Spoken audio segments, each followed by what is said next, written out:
Praise the Lord. Welcome to Damaris Faith.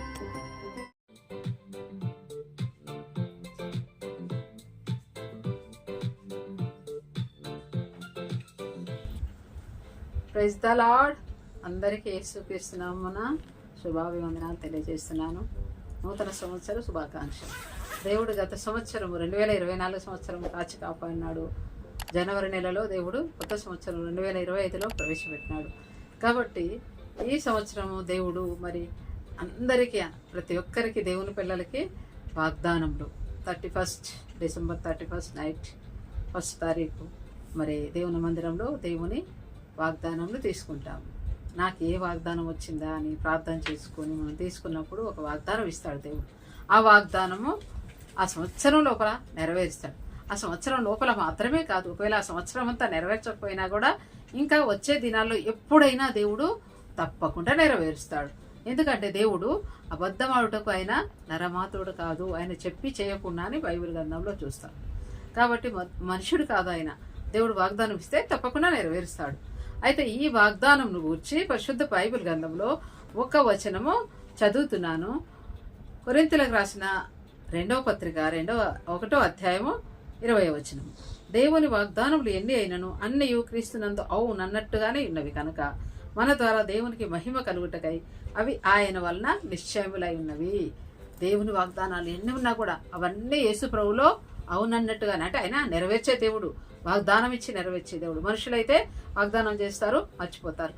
నీకు ఇది ఇస్తా అది ఇస్తా అని చెప్తారు, చివరికి ఇయ్యలేకపోవచ్చు మనుషులు. కానీ దేవుడు సర్వశక్తివంతుడు, సర్వసంపన్నుడు, సర్వాధికారి, సర్వలోకమునకు సృష్టికర్త.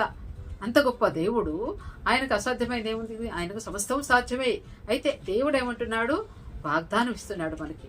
బైబిల్ గ్రంథంలో ఎన్నో వాగ్దానాలు ఉన్నాయి, పరిశుద్ధ బైబిల్ గ్రంథం. అయితే ఆ వాగ్దానములు అన్నిటిలో కూడా దేవుడు ఒక్కొక్కరికి ఒక్కొక్క వాగ్దానం, ఆయా సమయాలను బట్టి ఆయా వాగ్దానాలు దేవుడు ఇస్తాడు. ఆ వాగ్దానాలు తప్పకుండా నెరవేరుస్తాడు. అయితే ఈ నూతన సంవత్సరంలో దేవుడు మనకు నూతన వాగ్దానాలు ఇచ్చి ఆ వాగ్దానాలు డిసెంబరు మరి ఈ సంవత్సరం లోపల నెరవేర్చొచ్చు. ఒకవేళ నిరాశ పడాల్సిన పని లేదు. డిసెంబర్ అయిపోయినాక కూడా అది జీవితాంతము ఏదో ఒక రోజు తప్పకుండా నెరవేరుస్తాడు. ఆయన అబద్ధమాడే దేవుడు కాదు, వాగ్దానం ఇచ్చి నెరవేర్చే దేవుడు. కాబట్టి ఈ వాగ్దానములు యేసు ప్రభునందు అవునన్నట్టుగానే ఆమేన్ ఉన్నాయి ఇవి అని దేవుని వాక్యంలో చూస్తున్నాం. అయితే ఈ వాగ్దానములు ఎవరెవరికి దేవుడు నెరవేర్చాడు, ఎట్లా నెరవేర్చాడు అంటే ఒక వాక్యం చదువుతాను చూడండి. మత్తయి సువార్త 1వ అధ్యాయము 1వ వచనం. అబ్రహాం కుమారుడు దావీదు కుమారుడైన యేసుక్రీస్తు వంశావళి. ఇక్కడ నూతన నిబంధనలో, కొత్త నిబంధనలో మత్తయి సువార్తలో 1వ అధ్యాయంలో 1వ వచనంలో మొదలు పెట్టాడు. అబ్రహాం కుమారుడైన దావీదు కుమారుడైన యేసుక్రీస్తు వంశావళి. మరి అంత ముందోళ్ళు లేరా, ఆ తర్వాత లేరా, ఉన్నారు. కానీ అబ్రహాముని గురించి చెప్తున్నారు. అబ్రహాము దేవుని నమ్మెను, అది అతనికి నీతిగా ఎంచబడెను. అబ్రహాము మరి దేవుని స్నేహితుడని ఎంచబడ్డాడు, పిలువబడ్డాడు. మరి అబ్రహాము ఒక విగ్రహారాధకుడు. ఒకప్పుడు విగ్రహాల పూజ చేసేవాడు, మూగ విగ్రహాల పూజ చేసేవాడు. అయితే ఆయన దేవుడు ప్రత్యక్షమై ఆయనతో మాట్లాడినప్పుడు దేవుడు ఆయన్ని తెలుసుకున్నాడు. ఓ, ఈయన దేవుడు, ఈ విగ్రహాల దేవుడు కాదు, ఈయన సజీవమైన దేవుడు, గొప్ప దేవుడు అని ఆయన ఎరిగినాడు. కాబట్టి ఆయన ఏం చేసినాడు? దేవుణ్ణి నమ్మినాడు. యేసు ప్రభు మరి ఆయన ఏమని ఆశీర్వదించాడు? నువ్వు అనేక జనములకు తండ్రి అవుతువు అని. ఆ శారాను గురించి కూడా అనేక జనములకు తల్లి అవుతువు అని. అయితే ఎప్పుడు దేవుడు వాగ్దానం ఇచ్చినాడు, ఎన్ని సంవత్సరాలుగా నెరవేర్చినాడు? మరి 75 సంవత్సరంలో ఆయన బయలుదేరినప్పుడు ఆ ఊరు నుండి 100 సంవత్సరాలు వచ్చినప్పుడు, అంటే 20 సంవత్సరాల తర్వాత, దాదాపు 25 సంవత్సరాల తర్వాత ఆ వాగ్దానం నెరవేర్చినాడు. కాబట్టి మనం ఒక సంవత్సరం వాగ్దానం ఇచ్చి దేవుడు వాగ్దానం నెరవేర్చలేదు, అయ్యో నా వాగ్దానం నెరవేర్చలేదు అనుకుంటాం. అబ్రహాం ఏమన్నా నిరాశపడ్డా? ఏమీ నిరాశపడలేదు. కానీ దేవుడు తప్పకుండా వాగ్దానం నెరవేర్చినాడు. ఆయన అంటాడు, నీ సంతానమును విస్తరింపజేస్తాను అంటాడు. ఆది కాండంలో ఇక్కడ 15వ అధ్యాయంలో అంటాడు దేవుడు అబ్రహామును అంటాడు, అబ్రహమా, నేను నీకేయడము నీ యొక్క బహుమానము అత్యధిక మగును అని చెప్తాడు. అయితే ఆయన ఏమని చెప్తాడు? అబ్రహమా, భయపడకు, నేను నీకేయడము నీ బహుమానము అత్యధిక మగును అని చెప్తాడు. ఏమంటాడు? 4వ వచనంలో, యెహోవా వాక్యం అతని యొద్దకు వచ్చి, ఇతడు నీకు వారసుడు కాడు, నీ గర్భవాసమున పొట్టుపోగుచున్నవాడు నీకు వారసుడు అగునని చెప్పాను. ఆయన చెప్తాడు, నీకు సంతానం ఇస్తాను అని చెప్పాడు. అయితే మరి చాలా సంవత్సరాలు గతించిపోయినప్పటికీ తిరిగి చివరికి ఇస్సాకునిచ్చినాడు. ఆ ఇస్సాకు మరి ఇస్సాకు వలన అయినది నీ సంతానం అనబడును అన్నప్పటికీ నీకు ఇక్కడ నీ సంతానము అంటాడు. ఆ సంతానము యేసు క్రీస్తు ప్రభు అని మనము ఇక్కడ గలతీ పత్రికలో ఒక మాట చూస్తాము. గలతీ పత్రిక 3వ అధ్యాయంలో ఏమంటాడు? 16వ వచనంలో అంటాడు, అబ్రహామునకును అతని సంతానమునకు వాగ్దానములు చేయబడును. ఆయన అనేకులను గూర్చి అన్నట్టు సంతానములకును అని చెప్పక ఒకరి గూర్చి అన్నట్టే నీ సంతానమునకు అనెను. ఆ సంతానము క్రీస్తు. నీ సంతానము అన్నాడు. ఆ సంతానము క్రీస్తు. ఇస్సాకు అయినప్పటికీ, ఇస్సాకు గర్భవాసం పుట్టినప్పటికీ ఆ సంతానములోనే అబ్రహాం కుమారుడైన ఇస్సాకు, మరి దావీదు కుమారుడైన యేసుక్రీస్తు వంశావళి. అబ్రహాము గర్భవాసంలో యేసుక్రీస్తు ప్రభువారు ఈ లోకానికి రక్షకుడుగా జన్మించినాడు.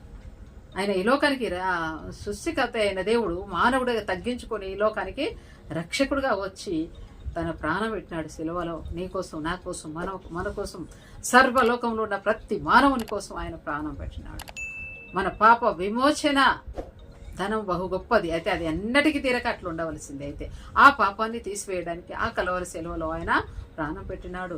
ఆ సెలవు మీద, ఆ సెలవు మేకుల మీద వేలాడి తన ప్రాణాన్ని అప్పగించినాడు. ఆయన చనిపోయి సమాధి చేయబడి తిరిగి లేచినాడు. 3వ దినమున తిరిగి లేచినాడు. ఎంత గొప్ప దేవుడు!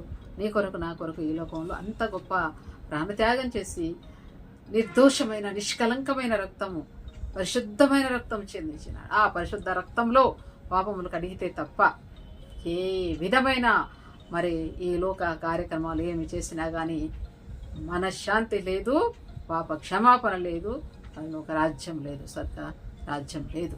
కనుకనే ఆయన ఈ లోకంలో మానవుడిగా, నీ కొరకు, నా కొరకు, ఆ యొక్క మానవుడిగా, సంపూర్ణ మానవుడిగా వచ్చాడు. కన్య మరియ గర్భంలో జన్మించినాడు.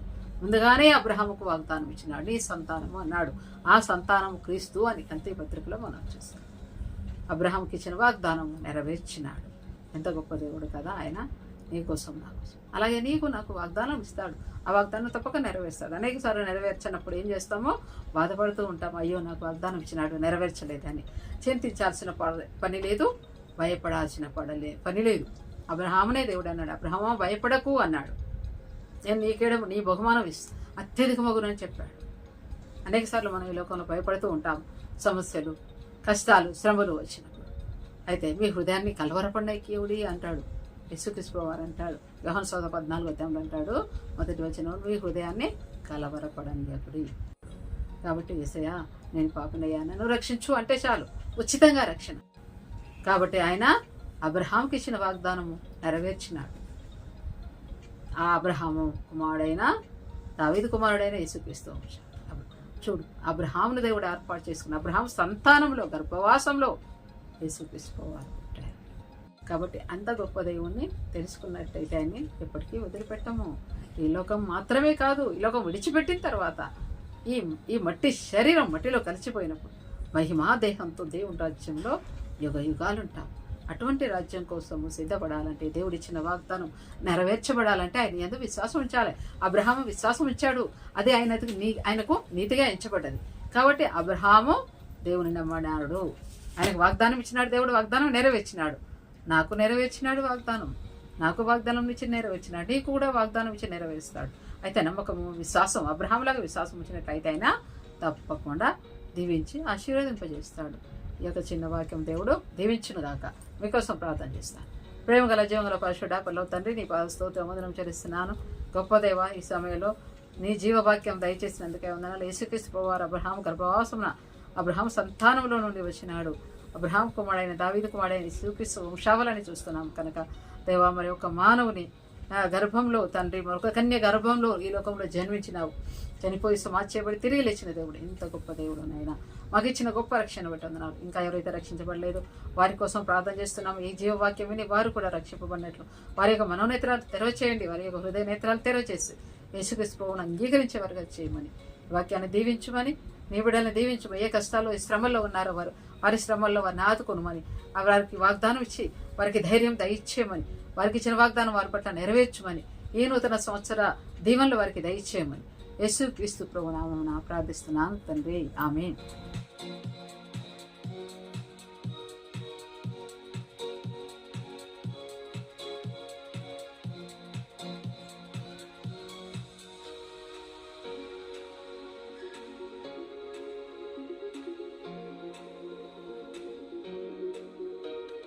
ఇంతవరకు ఎవరైతే సబ్స్క్రైబ్ చేసుకున్నారో వారందరికీ నా ధన్యవాదాలు.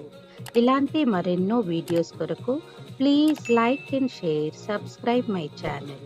Thank you. Praise the lord.